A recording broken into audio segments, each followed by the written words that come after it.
하나님의 말씀 보겠습니다. 야고보서 2장 14절에서 18절까지입니다. 교독합니다. 내 형제들아, 만일 사람이 믿음이 있노라 하고 행함이 없으면 무슨 유익이 있으리요? 그 믿음이 능히 자기를 구원하겠느냐?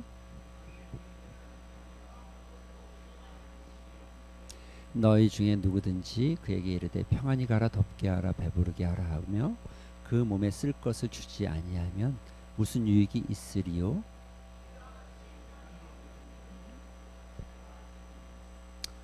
같이 봅니다. 시작. 어떤 사람은 말하기를 너는 믿음이 있고 나는 행함이 있으니 행함이 없는 내 믿음을 내게 보이라.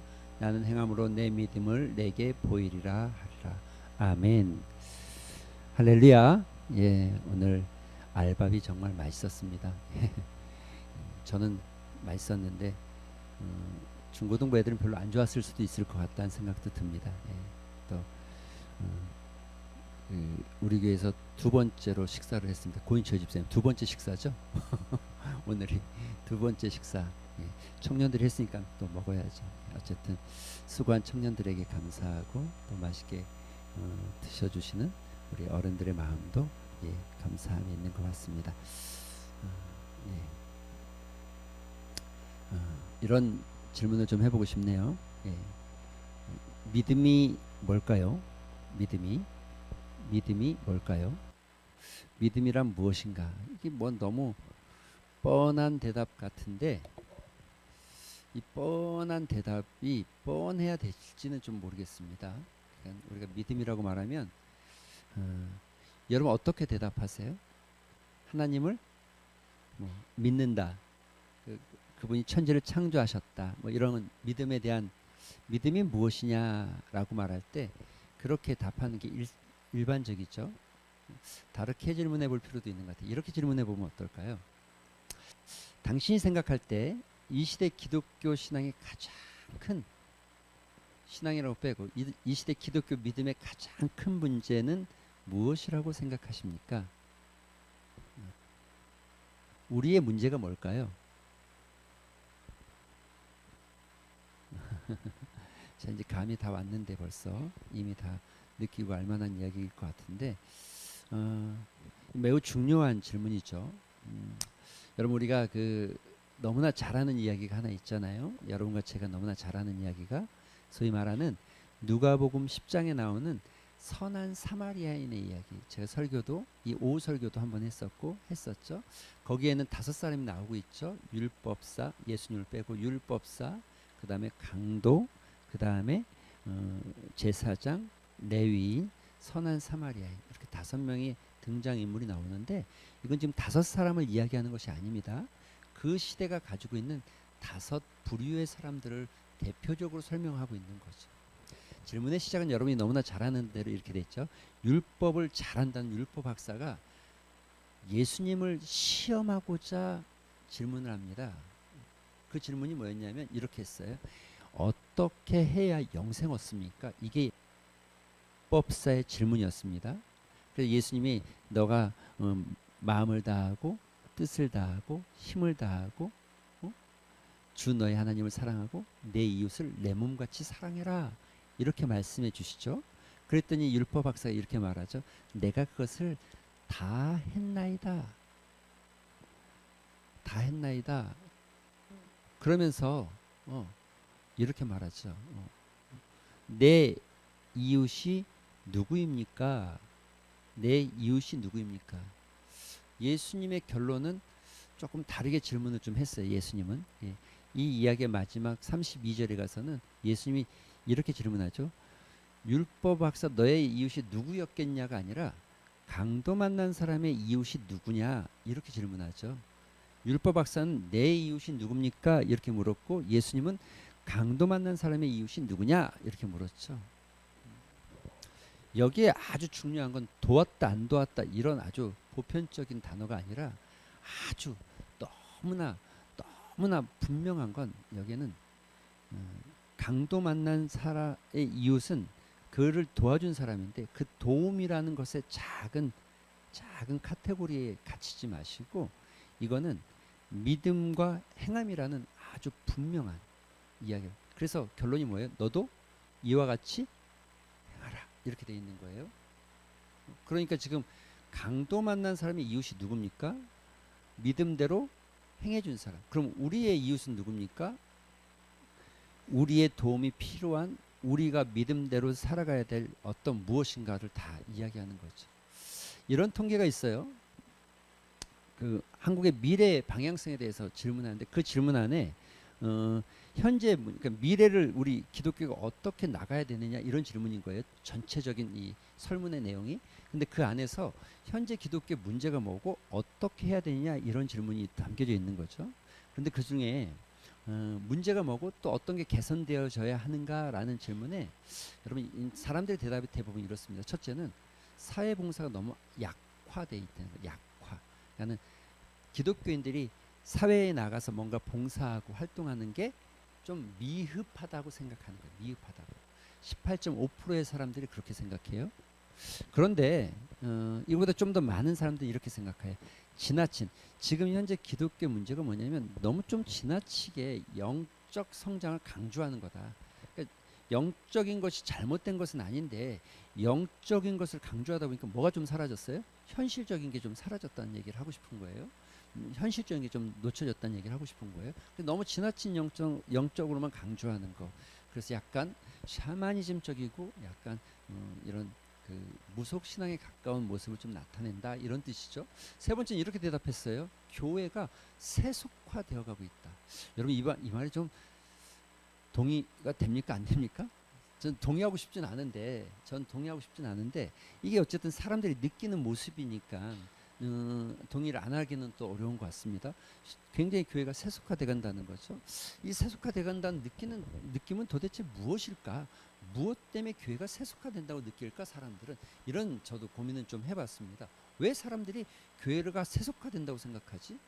먹는 것 때문에? 입는 것 때문에? 아니면 뭐 때문에 그럴까요? 뭐 때문에 세속화된다고 생각할까요?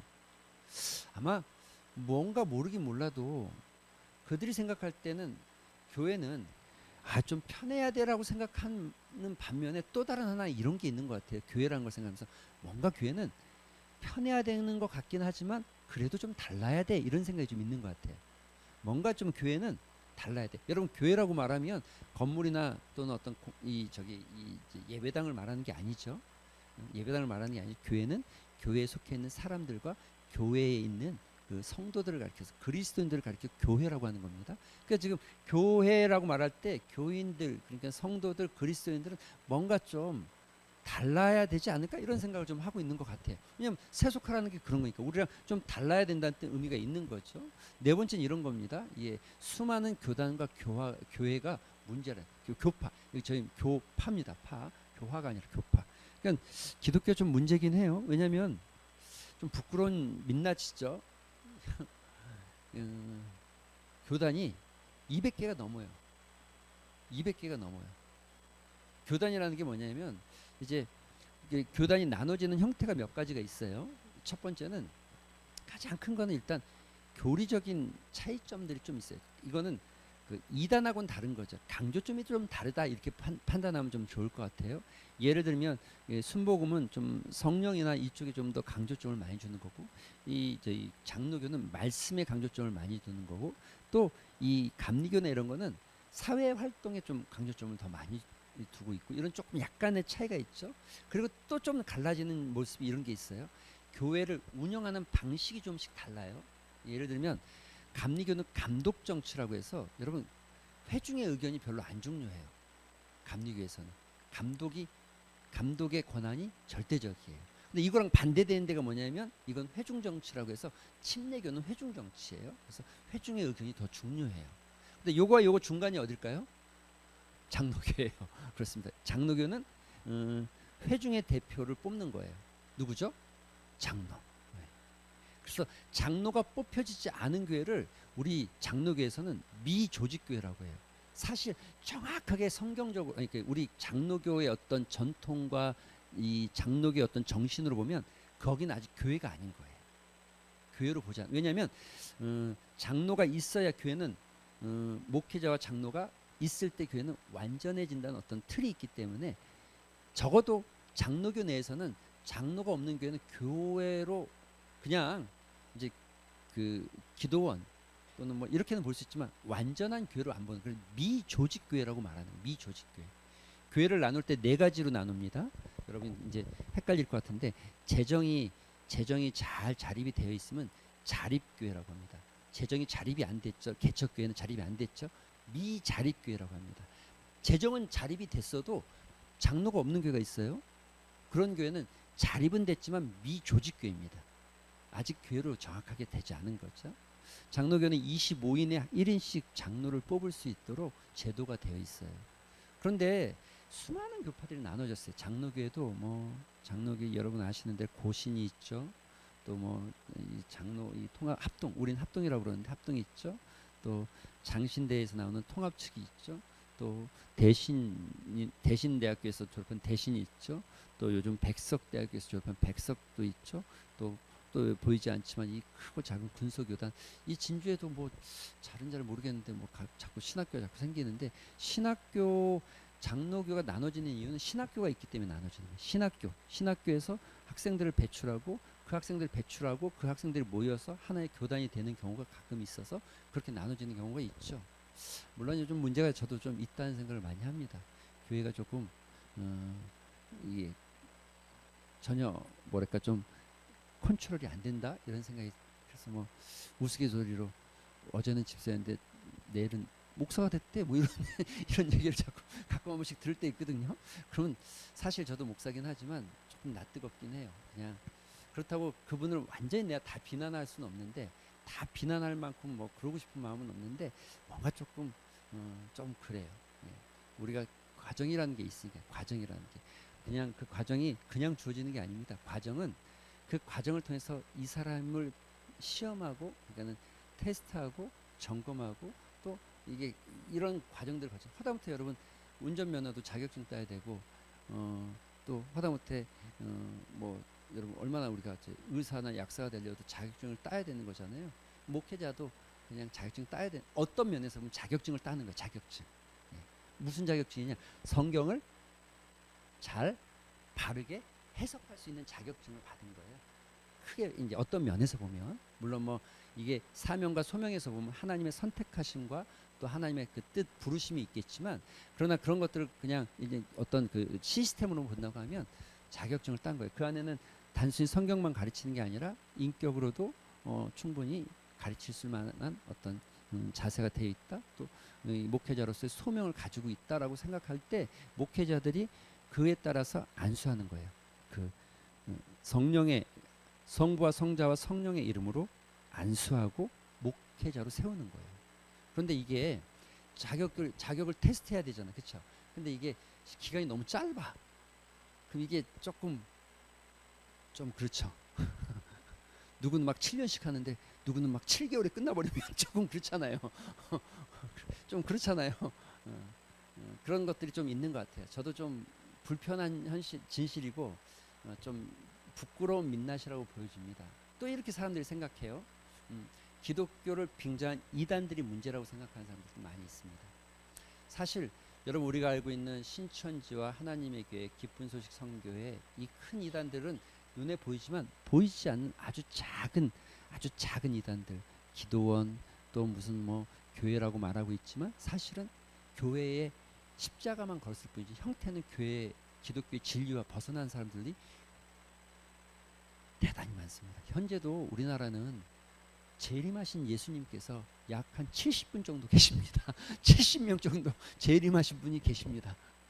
심지어 본인이 하나님이라고 말하는 사람도 3명이나 있습니다. 대단한 분들이죠.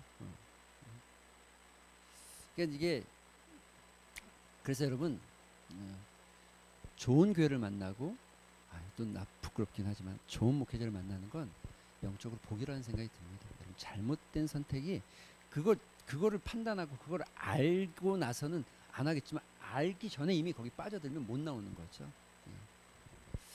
그 다음에 또 이렇게 말하죠. 사람들이 뭐라 그러냐면 일부 교계 지도자들의 타락.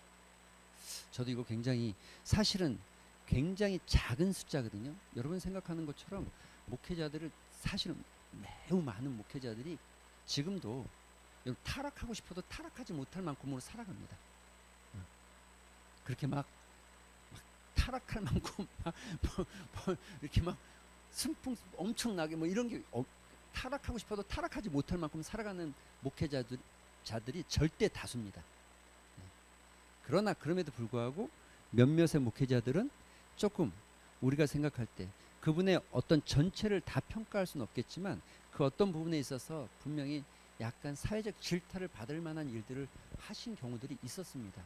그런데 그게 어물전망신은 꼴뚜기화 시킨다는 것처럼 그 한 사람이 대표성이 되어져서 마치 전체 기독교가 마치 전체 목회자가 그렇게 하는 것 같지만 사실 그렇지 않습니다. 목회자들이 그렇지 않습니다. 그리고 마지막 여기 6가지 이렇게 사회 약화, 영적인 문제, 세속화 이런 것들을 사람들이 지적하고 있지만 그런데 진짜 기독교의 문제가 뭐고 앞으로 기독교가 어떻게 가야 될까를 성도들이나 사람들이 생각할 때 이렇게 말했습니다. 신앙과 삶의 불일치. 이게 가장 큰 문제. 57.5%, 약 60%의 사람들이 이걸 지적하고 있는 거예요. 신앙과 삶의 불일치. 기독교가 힘을 갖지 못하는 건 다른 게 아니라는 거죠. 진짜 믿음의 여러분 믿음이라는 거를 여러분 믿음이 뭐예요? 라고 말하면 믿음에 대해서 어떤 예수 그리스도를 믿는다, 십자가를 믿는다 다 좋아요. 그런데 믿음은 분명히 믿음에는 행위가 따라오는 거예요. 믿음은 행동하는 거예요. 할렐루야. 맞는 거죠. 그 말이 맞죠. 예. 그런데 기독교가 이 부분에 있어서 그렇지 못했다는 거죠. 그렇지 못했다는 거죠. 말과 행동이 달라졌고 여러분 우리가 성령의 9가지 열매를 수없이 읽고 수없이 듣고 수없이 말하잖아요. 사랑과 희락과 화평과 오래 참. 무엇을 위해서 참아봤습니까? 여러분 그냥 뭐 예를 들어 집을 하나 사서 기뻐하는 거 이런 거 말고 진짜 막 우울하거나 힘든 상황이 되는 것 같은데도 그런데 막 희락의 어떤 열매가 있어서 그 상황 속에서도 막 기쁨을 찾고 기쁨이 내 안에서 있고 이래본 적 있으십니까? 여러분 우리가 절제는 늘 감정하고 연결되어 있다고 제가 말씀을 드렸죠. 절제, 여러분의 감정을 잘 컨트롤 하십니까? 대부분의 사람들이 넘어지는 데가 어디입니까? 이혼하는 경우, 또 회사를 때려치는 경우, 뭔가 싸움이 일어나는 경우, 여러분 어디서 일어납니까? 감정 컨트롤이 안 돼서. 그렇죠? 사실은 이야기하고 나누면 그냥 이성으로만 생각하고 나누면 이해가 될 만한 것들이 많죠.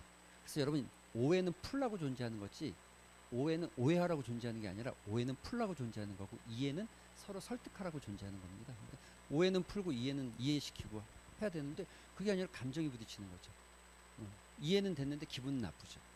근데 그 이해됐어도 기분이 나빠도 내가 그걸 컨트롤할 수 있는 지혜가 필요하죠. 여러분 양선 선을 행하는 거죠. 온유 부드러움입니다. 부드러움은 아랫사람이 윗사람한테 부드럽게 하는 건 누구나 다 할 수 있습니다. 문제는 내가 힘이 있는데 내가 윗사람인데 거꾸로 말하면 갑질 안 하는 거지. 갑질. 내가 힘이 있는데 내가 윗사람인데 아랫사람한테 친절하게 대할 수 있습니까? 잘할 수 있습니까? 아직 그런 위치 안 와봐서 모르겠다. 뭐 이러면 어쩔 수 없는데 그런데 여러분 문제는 이거죠. 우리가 그런 위치에 언제 어떤 상황에 우리가 그렇게 될 수 있습니다. 그때 우리는 어떻게 행동할까 이런 생각이죠. 여러분 우리가 뭐 충성은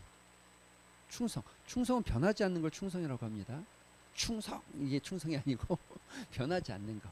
한번 어떤 것을 마음을 먹고 어떻게 결정하면 변하지 않는 거. 여러분 이게 참 어려운 안 변하는 게 어렵잖아요. 시간이 갈수록 이 시대가 바뀌고 10년이 지나면 강산도 바뀐다는데 안 변하기가 쉽지 않죠. 그런데 예수 그리스도 안에서 믿음을 따라 살아가는 그리스도인들은 변하지 않는 단단한 100사람이 다 아니라고 해도 나는 변하지 않고 따라가는 1000사람이 아니라고 해도 나는 그것에 붙잡고 따라가는 변하지 않는 거.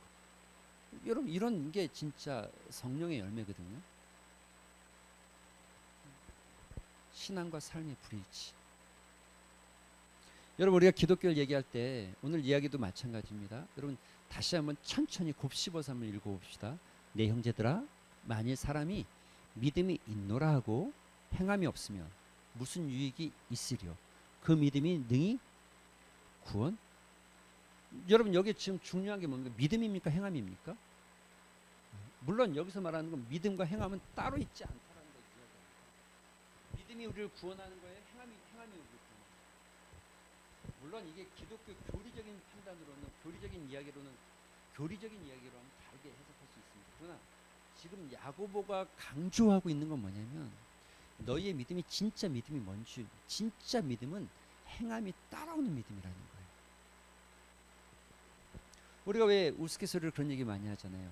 의사가 약을 줘줬네요. 근데 의사를 믿지 않으면 그 약을 먹을 수 있어요, 없어요? 비싼 돈 주고 식당 가서 우리가 밥을 시켰습니다. 스테이크. 야, 그런데 그 스테이크 먹을 수 있어요? 먹으려면 믿어야죠. 적어도 그 식당 주인. 물론 뭐 우리가 이제 이런 사회적인 믿음이 다 있기 때문에 그것을 의심하는 사람 하나도 없지만 만약에 여러분이 납치가 됐어요. 납치가 돼서 저 북한 땅 어디쯤에 갔어요. 근데 이제 북한의 지도자 누군가가 당신한테 당신은 이렇게 살아야 돼. 이렇게 할 거 안 할 거야. 근데 내가 하기 싫어요. 안 한다고 했어요. 근데 조용히 끌고 와서 자, 밥을 드세요. 아주 맛있는 식사입니다. 여러분 먹겠어요, 안 먹겠어요? 먹을 수 있어요? 깊이 고민하죠. 이거 먹어도 되나? 이렇게 고민하게 돼 있는 거예요. 그런데 우리가 사회적인 어떤 기반이 있기 때문에 안 고민하지만 믿지 않으면 먹을 수 없는 거예요. 여러분 옛날에 왕들이 식사가 들어오면 먹을 수 있었어요? 못 먹었습니다. 다 누가 먼저 뭐예요? 기미를 해야죠. 기미상궁의 기미를 해야죠. 먹어봐야 되는 거예요. 그것도 은수저 가지고 거기에 독이 들었는지 모르니까. 그러니까 결국은 내가 당신을 믿는다고 말하면 그 믿음에 따라오는 행위가 있어야 된다. 행동이 있어야 된다. 다음도 마찬가지입니다. 형제나 자매나 헐벗고 일용할 양식이 없는데 말로만 이렇게 말하는 거죠. 너희 중에 누구든지 그에게 이르되 평안히 가, 덥게 하라, 배부르게 하라, 이렇게 말하고 쓸 것을 공급하지 않는다면 무엇이 유익하고 이게 맞냐는 거예요. 여러분 17절은 더 하죠. 이와 같이 읽어볼까요? 시작. 이와 같이 행함이 없는 믿음은 그 자체가 뭐라고요? 믿음 아니라는 거예요. 죽었다는 것 자체가 믿음이 아니라는 거예요. 또 여러분 18절은요. 자, 시작.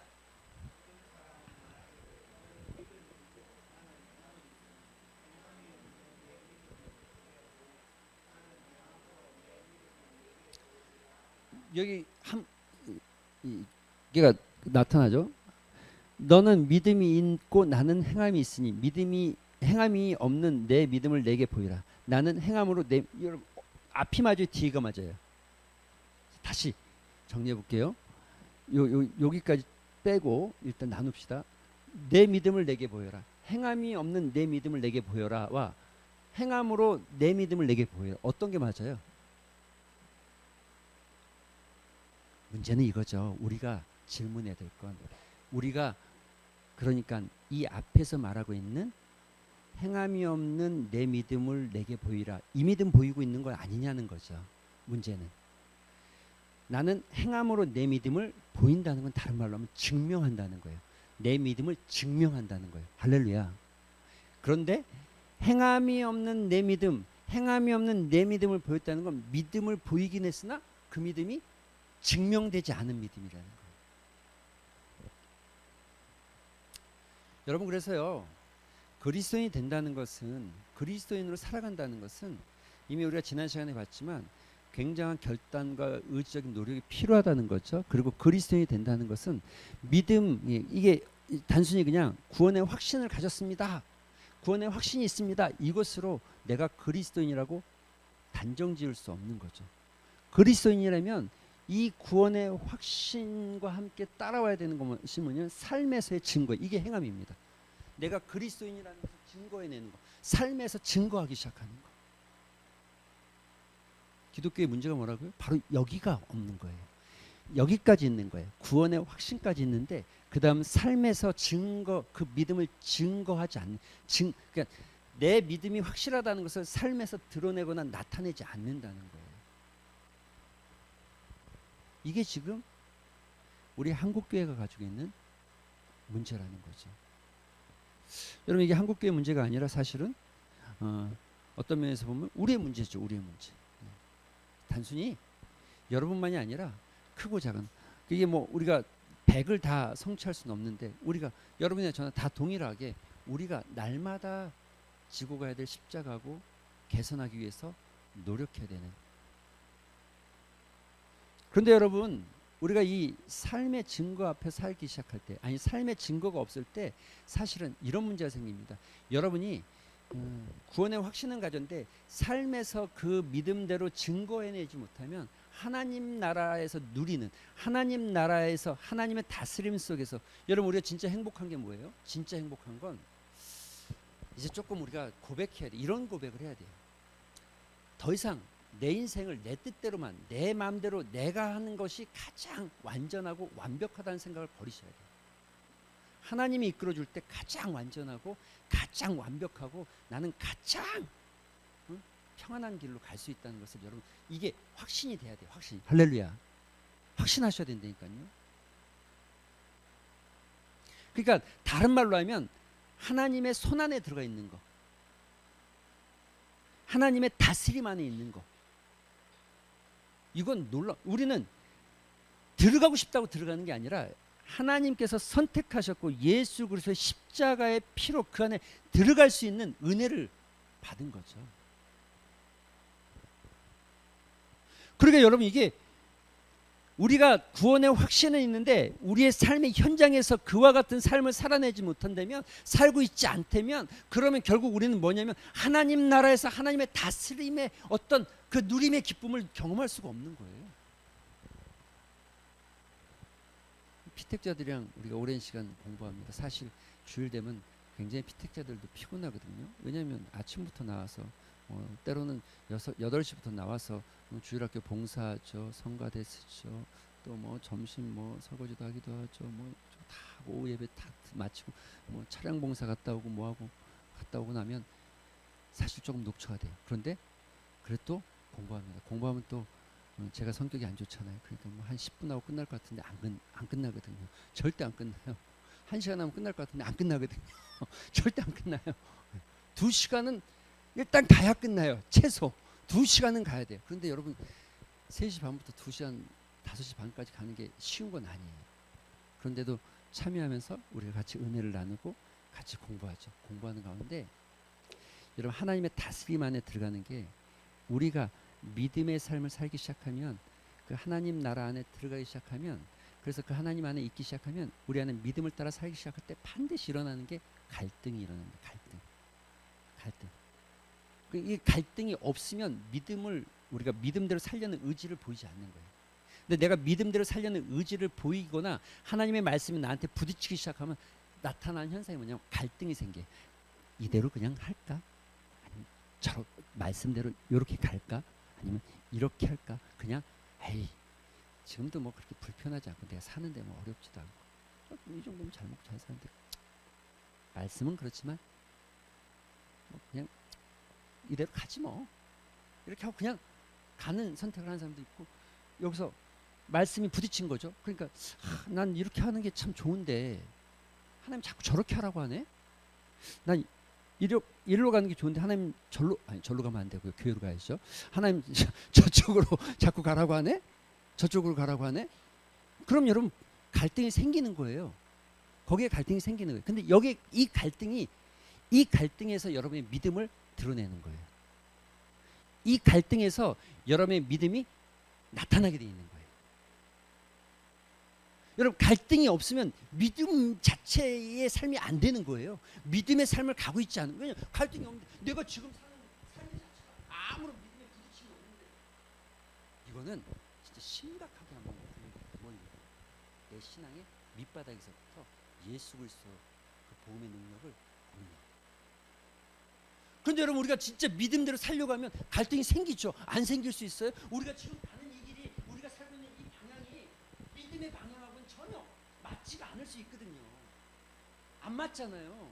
그러니까 예수님은 제자들에게 이 부분을 이렇게 설명해요. 너희가 나를 따르려거든, 너희가 나를 믿으려거든, 너희가 내 제자가 되려면은 너희가 자기의 십자가를 져라. 자기를 부인하고 자기 십자가를 져라. 여러분, 이건 도전이죠. 믿으면 갈등이 있을 때 믿음을 보여야 되는 거예요. 그때 뭘? 우리가 내가 지금 있는 게 불편해서 난 지금 너무 막 맨날 힘들고 막 너무 괴롭고 너무 힘든데 말씀이 이렇게 오네. 내가 이게 괴로우니까 이거보단 저게 낫겠다 해서 이렇게 선택하는 게 아니라 지금 있는 것도 너무 편하고 좋지만 문제가 하나도 없고 아무 어려움이 없고 뭐 이렇게 살다 죽어도 괜찮을 것 같은 느낌이 들어지지만 하나님의 말씀이 나한테 부딪히기 시작할 때 믿음은 갈등을 일으켜요. 내가 이 길로 가는 게 아닌가 보다. 내가 이렇게 살면 안 되나 보다. 저쪽으로. 그때 믿음이 필요한 거예요. 믿음을 따라서 선택하게 돼 있는 거예요. 믿음의 크기만큼으로 선택할 수 있는 거예요. 그리고 이 부분이 바로 여기예요. 여기. 구원과 삶의 증거, 이 부분이에요. 그래서 이 믿음을 따라서 우리가 삶의 자리, 우리의 삶이 변화되기 시작할 때 진짜 능력이 나타나고 하나님의 다스림을 경험하는 거라니까요. 하나님께서 여러분 안에서 일하심을 경험하는 거라니까요. 근데 여러분, 신앙은 내 열심으로 하는 게 아니라 그런 하나님께서 주시는 은혜를 경험해야 신앙생활 할 수 있어요. 저는 제가 목사 되고 나서 진짜 감사했던 거는 제가 뭐 여러 가지 것들이 있지만 상미에 있을 때 전 제일 감사했어요. 사실 내려올 땐 고민이 많았어요. 뭐 다 말은 안 했지만 저는 가장이기 때문에 또 고민이 많았어요. 뭐 이런 말하면 우리 사모님이 또 싫어하겠지만 사모님은 저보다 상대적으로 조금 더 이렇게 낙천적이에요. 사람이 좋기도 하지만 좀 힘들기도 하고 그래요. 낙천적이에요. 저보다는 조금 더 걱정을 좀 덜 하는 것 같아요. 제 판단이 아닐 수도 있죠. 고민이 되죠. 그런데 내려와 보니까 하나님께서 어떻게 채우시는지를 경험하게 하시더라고요. 이렇게 하시는 거구나 하나님. 제가 서울에 있었다면 절대 겪을 수 없었던 하나님의 다스리심과 그 하나님의 통치하심을 상미에서 다 보여주시더라고요. 이렇게 하니까 우리가 내려올 때 이런 얘기하고 내려왔거든요.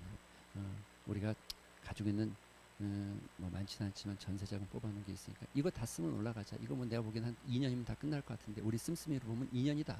2년 안에 쭉 나는데 2년 생각하고 내려온 거예요. 참. 그런데 바닥 치면 그때 올라가자. 올라가서 다시 시작하자.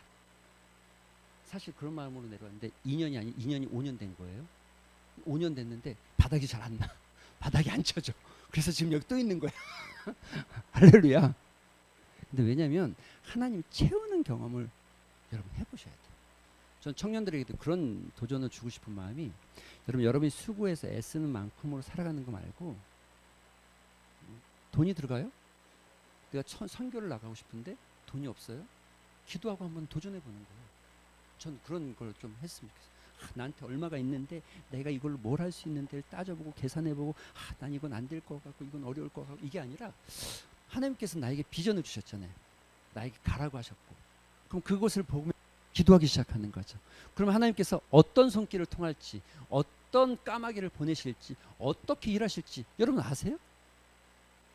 그런데 우리는 분명히 하나는 알잖아요. 뭐요? 하나님이 반드시 하신다는 거. 할렐루야.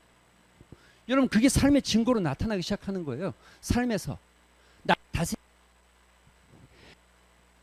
내 감정과 내 뜻대로가 아니라 하나님의 뜻대로 살아가는 삶을 살아가기 시작하는 연습하는 거예요. 날마다. 여러분 우리가 이 삶의 증거가 없으면 결국은 아까 우리가 보았듯이 하나님의 이름을 하나님의 영광을 더럽히는 거죠.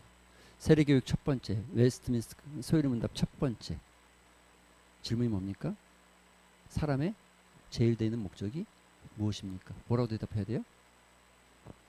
오직 하나님을 영원롭게 하고 영원토록 그를 영원토록 즐거워한다는 게 무슨 말이냐면 그분만으로 내가 만족한다는 거예요. 그분만으로 영원토록 즐거워하는 거예요. 그분만으로 만족하는 거예요. 이게 신앙생활 첫 스타트의 첫 고백이에요. 그러니까 여러분 보세요. 우리가 하나님의 다스림 안에 있지 않고 우리가 믿음의 삶으로 나아가지 않으면 하나님의 영광이 드러날 수가 없죠. 여러분의 삶의 현장에서 하나님을 드러낼 수 있어요? 내가 잘했으니까, 내가 이 땅에서 성공했으니까 하나님께 영광이 된다고요? 거짓말이에요. 하나님 그런 영광을 좋아하지 않아요. 그런 영광을 싫어하는 대표적인 예가 누구예요? 사울이에요. 사울이 얼마나 나라를 처음에 잘 다스렸습니까? 그러나 하나님 그거 받지 않는다는 거예요. 난 싫다는 거예요. 야, 내가 너가 그렇게 하는 거 순종이 제사보다 낫고 수양의 기름보다도 난 더 나. 순종하는 게 좋아. 너의 제사 난 받고 싶지 않아. 이렇게 얘기한 거잖아요. 싫다는 거죠. 내 통치 아래, 내 다스림 안에 너가 같이 들어와 있을 때, 그때 그 말씀대로 살아가기 시작할 때 나는 그 말씀대로 사는 너 때문에 내 이름이 높아지는데, 우리가 구원의 확신은 있는데 삶에서 그 믿음을 증거하지 못하면, 증명해내지 못하면 하나님의 이름을 결국 더럽히는 거죠. 결국 믿는 사람이든 믿지 않는 모든 사람들에게 우린 동일하게 보이는 거예요. 그러니까 신앙과 삶이 일치하지 않기 때문에 기독교가 별로 신뢰하지 않는 종교, 신뢰하고 싶지 않은 종교, 따르고 싶지 않은 종교가 되는 거죠. 여러분, 기독교 신앙의 카테고리는 이런 겁니다. 이 메커니즘이라고 하죠. 이런 흘러가면 예수께서 십자가에서 죽으시고, 이게 있으면 굉장히 좋네요. 저기보다 잘 보이니까. 예, 십자가에서 죽으시고 부활하신 예수를 주로 메시아로 믿는다. 믿음에서 시작하는 거예요. 그러니까 우리의 믿음은 예수 그리스도의 십자가의 죽으심, 그 십자가의 죽으심을 통해서 우리는 하나님 나라에 들어가게 되어지고 그 다스림 안에 있게 되어지는 거예요. 이것이 끝나는 게 아니에요. 그리고 이 믿음이 생겨나면 자신을 회개하고 하나님의 백성이 돼. 반드시 믿음의 삶을 하다 보면, 믿음을 갖기 시작하면 놀라운 변화 중에 하나는 참 놀라운 건, 믿음을 갖기 시작하면 타인이 보이는 게 아니라 내가 보여요. 내가 보입니다. 자신이 보이기 시작해요. 자신이 진짜 어떤 존재인지가 보여주고 깨닫기 시작해요. 그래서 여러분, 믿음 생활 처음 시작할 때 얼마나 많이 울어요. 그 울 때 여러분 뭘 잘못했어요가 아니라 그냥 탁 앉아서 주님 이름만 불러도 눈물이 나고, 하나님 불러도 눈물이 나고, 내 영혼이 은총이 보았는데 벌써 눈물이 강이야. 여러분 그렇게 된다. 그걸 하려고 해서 하니까 아니에요. 그렇게 되게 돼 있어요. 왜냐하면 내가 보이는데 어떻게 안 눈물이 안, 내가 보이는데, 내가 얼만큼이나 교만하고 얼만큼이나 나쁘고 얼만큼이나 이 죄악 가운데 내가 보이는데요. 그러니까 무슨 기도 제목 1시간 내내 뭔가 막 간구하는 게 아니라 울다 가요. 왜? 그렇게 될 수밖에 없어요. 눈물 나죠. 막 한참 울어도 막 1시간 울었는데 10분뿐이 안 지난 것 같고, 느낌이. 그 회개에 나면 성령의 인도를 따라서 자기를 부인하고 자기 십자가를 지는 삶을 살기 시작합니다. 믿음을 따라가기 시작하는 거예요. 이게 메커니즘이에요. 이게 그 어떤 그 믿음 삶의 어떤 시스템이에요. 자기 십자가. 이제는 삶의 방향이 조금씩 달라져요. 여기서 변화가 안 생기고, 여러분 여기서 울고 끝나버렸어요. 여러분 예를 들어 이런 거잖아요. 막 둘째 아들이 막 눈물을 흘리면서 내가 아버지 집에 가서 아버지 집에 종이 되는 게 더 낫지, 이거 못하겠다 이러면서 아버지한테, 아버지 제가 잘못했습니다 하고 돌아왔어요. 돌아온 다음에 막 잔치를 막 벌렸어요. 소도 송아지도 잡고 가락지도 껴줬어요. 근데 잔치가 다 끝난 다음에 둘째 아들이 이렇게 얘기하는 거예요. 물론 성경에 이렇게 안 나왔죠. 근데 이렇게 얘기한다고 생각해보세요. 아버지, 제가 아버지 은혜 너무 감사해서 반드시 성공해서 다시 돌아오겠습니다. 또 나간다고 생각해보세요. 아버지가 좋아하겠습니까? 반드시 성공해서 올게요. 그러고 나갔어요. 지금 아버지는 성공을 기다리는 게 아니에요. 아들을 기다리는 뿐이에요. 아들을. 눈이 빠지게 언덕 너머에서 아들이 오기만을 기다리는 거예요. 반드시 성공할게요. 이거 아니라고요. 그냥 내 품 안에서 나와 같이 진짜 나와 같이.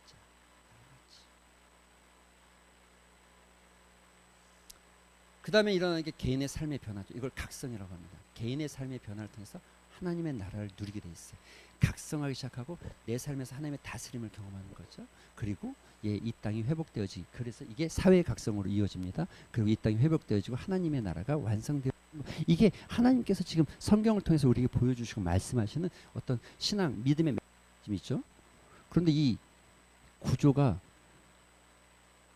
복을 구하는 구조, 강구, 그리고 복 받으면 또 더 큰 복을 또 구하는, 이 자기 욕심만을 쫓아가는 이런 구조로 신앙생활을 해왔기 때문에 신앙과 믿음의 일치가 없다라고 우리만 느끼는 게 아니라 안 믿는 사람도 그렇게 다 느낀다는 거예요. 할렐루야. 여러분 기억하셔야 돼요. 행함이 없는 믿음은 죽은 거다. 어떤 일들을 생각할 때, 어떤 일을 부딪힐 때, 어떤 일이 생겨나면 깊이 생각해 보세요. 그냥 막연하게 생각하는 게 하나님의 뜻이 뭘까? 하나님이 원하시면 무엇일까? 하나님 어떻게 하기를 원하실까? 어떤 것을 좋아하실까? 내가 어떻게 살기를 원하시는 것일까? 어떤 문제가 부딪히면 그저 그냥 막 즉흥적으로 뭔가를 하지 마시고 좀 깊이 들여다보시고 생각해 보세요. 하나님께서 여러분에게 요구하는 삶이 뭔지를.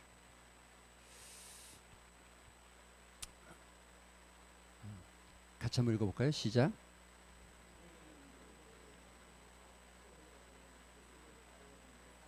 벗어버리고. 예. 여러분 이게 벗어버리고 새롭게 되고 입으라, 이 말 안에는, 이 말의 의미를 다르게 해석하면 이겁니다. 노력하고 훈련되어지라는 의미가 있는 거예요. 여러분 하나님의 말씀을 우리가 예수 그리스도를 내 구주로 고백했다고 해서 단번에 그 순간 내가 하나님의 사람으로 쫙 바뀌어져서 새로운 뭔가 능력이 생겨나고 이런 게 아닙니다. 우리는 끊임없이 지금도 예수 그리스도의 장성한 분량까지 닮아가기 위해서 내 삶을 말씀에 부딪히는 훈련을 하고, 말씀을 부딪혔을 때 믿음을 따라 살아가기 위해서 노력하고, 그 믿음을 따라가면서 사는 훈련이 내 삶에서 끊임없이 일어나셔야 돼요. 그거는요 은퇴가 없어요. 장로님 은퇴가 없어요. 어디 은퇴 권사님? 은퇴 없어요. 은퇴 없어요. 이건 은퇴가 없어요. 은퇴가 없어요.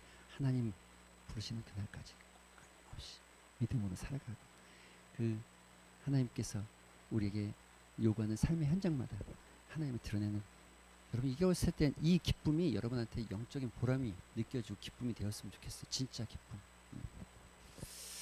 우리 교회가 지향하는 게 이런 모습입니다. 단순히 그냥 웃는 정도가 아니라 정말 우리 안에서 하나님이 일하시기 시작하고 하나님의 역사를 만들어가는 것이 즐겁고, 어떤 일이 부딪혔을 때 이게 정말 하나님 기뻐하실 일일까, 내가 할 수 있는지 없는지를 먼저 따지지 않고 하나님 기뻐하실 일일까, 하나님의 뜻일까를 고민하고 기도하고 그 일을 놓고 같이 기도해보고 같이 마음을 모아보고 같이 하나님께서 어떻게 우리에게 베푸실지를 생각해보는 그런 공동체, 중앙교회가 되기를 소망하는 마음을 저는 가지고 있죠. 예. 여러분의 삶에도 여러분의 가정에도 그런 은혜가 있게